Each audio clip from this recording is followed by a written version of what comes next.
want to do is just smooth the outside and the underneath, but I'm leaving all that tease in the middle. It just makes it easy to work with.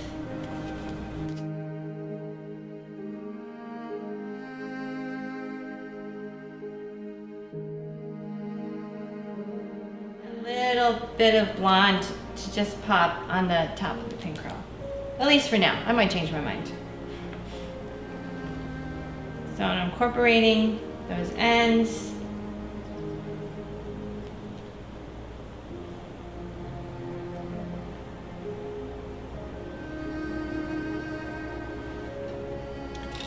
And I'm going to go into, I don't want to ruin the fatness of the pin curl, and I don't want to see bobby pins in the middle of the pin curl, so I tend to follow almost like a square. So come in here and go square, so then I can pinch, there's that bobby pin, and I can pinch and hide it with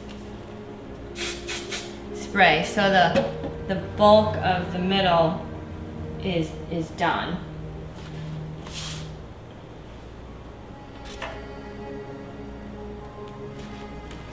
And I'm going to go inside this pin curl, and again, head to the side again.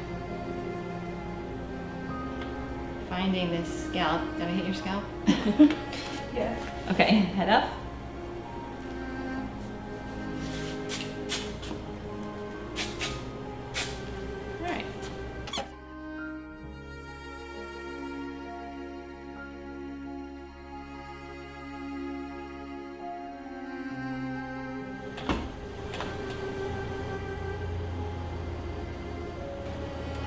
So I'm not going for a full pin curl right now.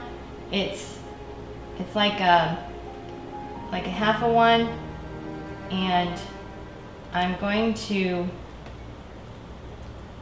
because what I want to do is I want to fill in here where there's a hole, and I want to have enough for over here.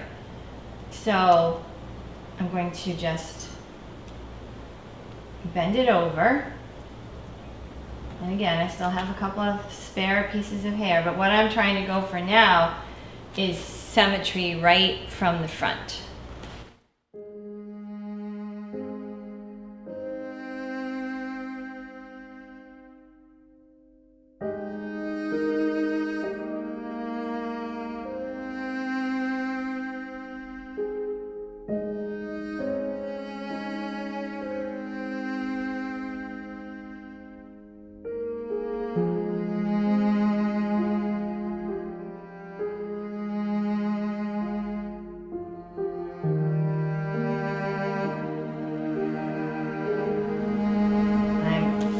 Sometimes I comb with the hairpin, get it to where I